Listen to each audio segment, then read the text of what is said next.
Music by विकास बिहारी। माँ Ambe recording studio आमी। सच्चे सच्चे बोलब चली न सफाई के करस करवल बड़ ननद डराई। सच्चे सच्चे बोलब चली न सफाई के करस करवल बड़ ननद डराई। केसिया कैसे बिखर गई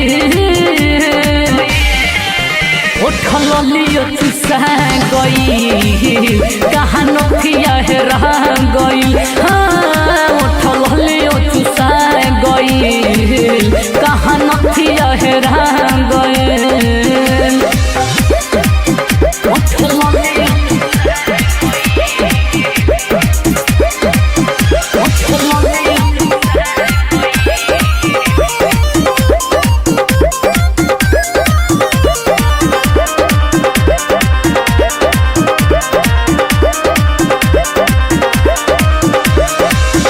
पूछला चलत बारू ननदो ठीके पूछो तो बलम रखल सईत के।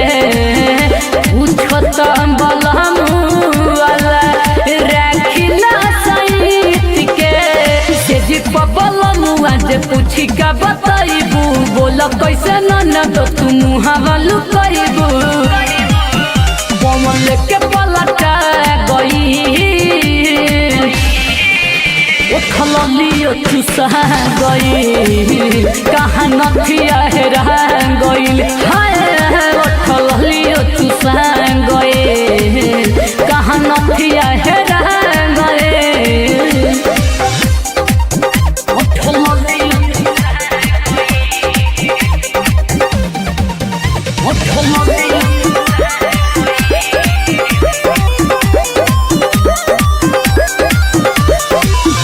ऐसे जे उठैबू मजा हो जैबू ढील हो।